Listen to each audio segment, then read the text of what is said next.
ഒരുപാട് നാളായിട്ട് നമുക്ക് വന്ന റിക്വസ്റ്റാണ് ബീഫ് റോസ്റ്റിൻ്റെ റെസിപ്പി കാണിക്കാനായിട്ട്. അപ്പം ഇന്നത്തെ വീഡിയോയിൽ ഞാൻ ഷെയർ ചെയ്യുന്നത് നല്ലൊരു ബീഫ് റോസ്റ്റിൻ്റെ റെസിപ്പിയാണ് എൻ്റെ വേർഷനിൽ.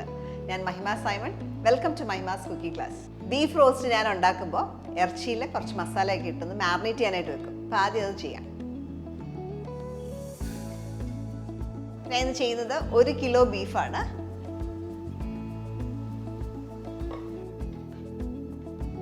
കുക്കറിൽ കുക്ക് ചെയ്യുന്നതുകൊണ്ട് തന്നെ കുക്കറിലേക്ക് തന്നെയാണ് മാരിനേറ്റ് ചെയ്യാനും വെക്കുന്നത്. അപ്പോൾ 1 കിലോ ബീഫ് അല്ലെങ്കിൽ ബഫലോ, അതിലേക്ക് നമുക്ക് 1.5 ടീസ്പൂൺ ഉപ്പ് ചേർക്കാം,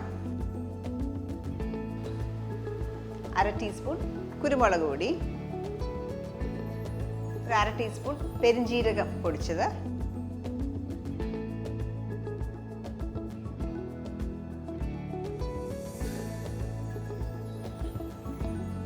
3 teaspoon Kashmiri chilli powder,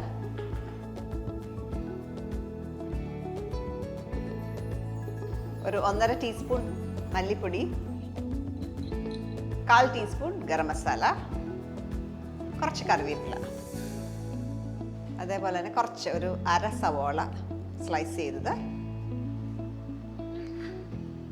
garlic paste, garlic ചതച്ചത് 1 ടീസ്പൂൺ,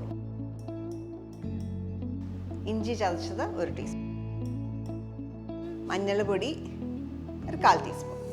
ഇതിലേക്ക് കുറച്ച് വെളിച്ചെണ്ണയും കൂടെ ഒഴിക്കാം, 1 ടേബിൾ സ്പൂണോ വെള്ളം. ഇതെല്ലാം കൂടെ നന്നായിട്ട് മിക്സ് ചെയ്ത് മാരിനേറ്റ് ചെയ്യാനായിട്ട് വെക്കാം.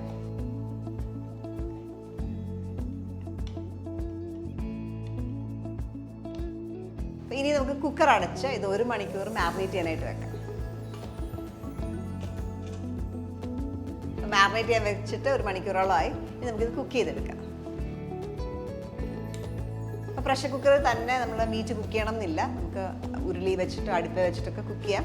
ചെറിയ ഫ്ലെയിമിൽ കിടന്ന് കുക്ക് ചെയ്താൽ മതി. കുറച്ച് കൂടുതൽ സമയം എടുക്കുമെന്ന് മാത്രമേ ഉള്ളൂ. കുക്കറിലാകുമ്പോൾ നമുക്ക് ടൈം സേവ് ചെയ്യാമെന്ന് മാത്രമേ ഉള്ളൂ. എപ്പോഴും രുചി സ്ലോ ആയിട്ട് ഇതൊക്കെ കിടന്ന് കുക്ക് ചെയ്യുന്നതാണ് രുചി. ഓരോ ഇറച്ചിയുടെയും മൂപ്പ് അനുസരിച്ചും അതിൻ്റെ ക്വാളിറ്റിയൊക്കെ അനുസരിച്ച് അതിൻ്റെ വേവ് വ്യത്യാസം ഉണ്ടാവും. ഞാനിപ്പോൾ ഉപയോഗിക്കുന്ന ഇറച്ചി എന്ന് പറഞ്ഞാൽ 1 വിസിൽ വന്ന ശേഷം തീ കുറച്ചൊരു 8 മിനിറ്റ് കൂടെ വെക്കും. ആ സമയം കൊണ്ട് അത് വെന്തെടുക്കും. ആ രീതിയിലാണ് കുക്ക് ചെയ്യുന്നത്.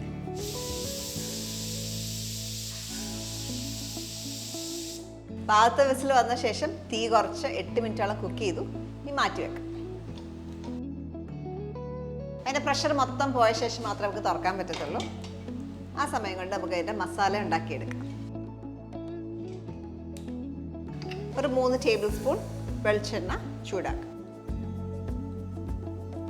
ചൂടായ എണ്ണയിലേക്ക് ഒരു 3 മീഡിയം സൈസ് സവോള സ്ലൈസ് ചെയ്തത് ആദ്യം ഇടാം.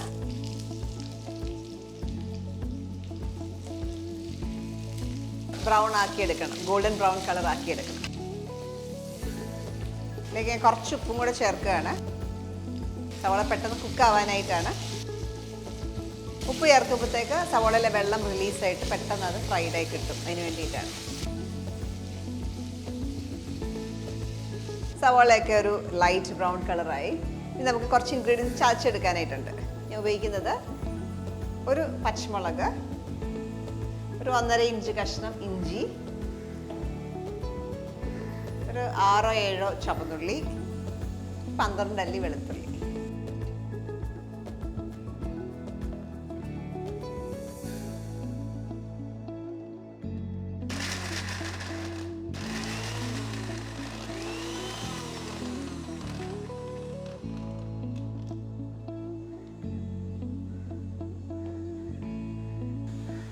ഈ ചതച്ച മിക്സ്ചർ നമുക്ക് ഇതിനകത്തേക്ക് ഇടാം.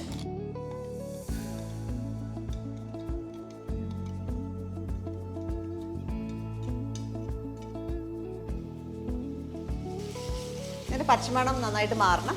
അതുവരെ ഒന്ന് വഴറ്റിയെടുക്കുക. റോസ്റ്റ് ഉണ്ടാക്കുമ്പോൾ ഈ ഒരു കളർ വരെ സവോള മൂപ്പിക്കണം. അത് നിർബന്ധമാണ്. എന്നാലേ നല്ലൊരു കളർ നമുക്ക് കിട്ടത്തുള്ളൂ. അപ്പം വെളുത്തുള്ളി ഇഞ്ചിയുടെ ഒക്കെ പച്ചമണമൊക്കെ മാറി. ഈ സമയത്ത് നമുക്കിനി മസാലകൾ കുറച്ചുകൂടി ആഡ് ചെയ്യാനായിട്ടുണ്ട്. 1 ടീസ്പൂൺ മല്ലിപ്പൊടി, 2 ടീസ്പൂൺ കാശ്മീരി ചില്ലി പൗഡർ,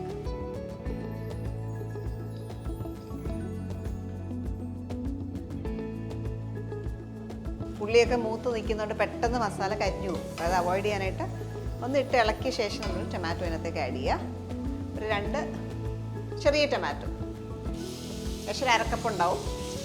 ഈ ടൊമാറ്റോസ് വെന്ത് ഉടയണം, പേസ്റ്റ് പോലെ ആവണം, അതുവരെ ഒന്ന് വഴറ്റിയെടുക്കുക.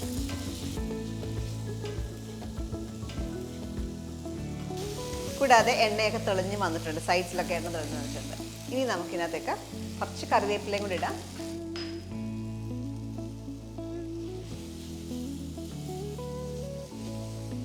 ഈ കുക്ക് ചെയ്ത് വെച്ചേക്കുന്ന ബീഫ് അതിനകത്തേക്ക് ഇടാം. അത് കുറച്ച് വെള്ളം ഉണ്ടാവും, ആ വെള്ളത്തോട് കൂടെ തന്നെ ചേർക്കും.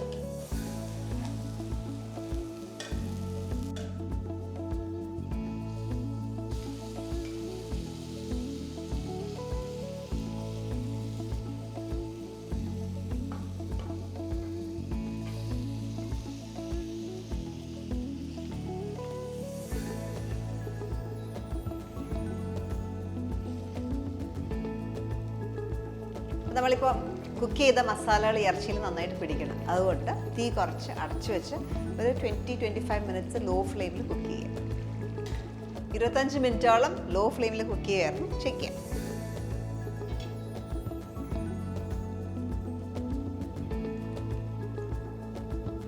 നമുക്ക് ഇതിനകത്തേക്ക് പെപ്പർ, കുറച്ച് ഇൻഗ്രീഡിയൻസ് ഒക്കെ ചേർക്കാനായിട്ടുണ്ട്. സോൾട്ടൊക്കെ ടേസ്റ്റ് ചെയ്ത് നോക്കിയ ശേഷം വീണ്ടും വേണമെങ്കിൽ ചേർക്കാം. ഇതിനകത്തേക്ക് ഒരു 1/4 ടീസ്പൂൺ ഗരം മസാല, കുറച്ച് ഉപ്പിൻ്റെ കുറവുണ്ട്, ഉപ്പ് ആവശ്യത്തിന് ചേർക്കാം. ഞാൻ 1/4 ടീസ്പൂണും കുറച്ചും കൂടെ എക്സ്ട്രാ ചേർത്ത് ഉപ്പ്. പെപ്പർ,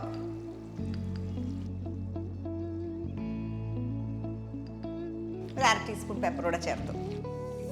ഇത് ഓഫ് ചെയ്യാം. അപ്പോൾ ഇതിലും ഗ്രേവി വേണമെങ്കിൽ ഇച്ചിരി ഗ്രേവി ആക്കി എടുക്കാം. ഞാൻ ഈ ഒരു പരുവത്തിലാണ് എടുക്കാറ്. ഒരു സെർവിങ് ബോളിലേക്ക് മാറ്റാം.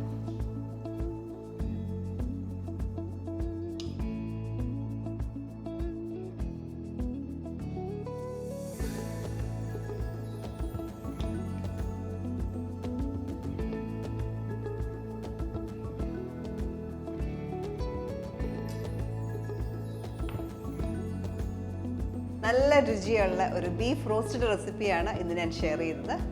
അപ്പോൾ ഇത് നമുക്ക് ചപ്പാത്തിയുടെ കൂടെ അല്ലെങ്കിൽ പറാട്ടാസിൻ്റെ കൂടെ, ചോറിൻ്റെ കൂടെ ഒക്കെ നല്ല കോമ്പിനേഷനാണ്. അപ്പോൾ ചോറും നല്ലൊരു തോരനും കാച്ചിമോരും ഈ ഒരു ബീഫ് റോസ്റ്റും ഉണ്ടെങ്കിൽ നല്ല രുചിയാണ് കഴിക്കാനായിട്ട്. ആ ഒരു കോമ്പിനേഷൻ ട്രൈ ഔട്ട് ചെയ്ത് നോക്കുക. ഈ ഒരു റെസിപ്പി നിങ്ങൾ എല്ലാവരും ട്രൈ ഔട്ട് ചെയ്ത് നോക്കുക. അടുത്ത വീഡിയോയിൽ നമുക്ക് വീണ്ടും കാണാം. Thank you for watching മൈമാസ് cooking class.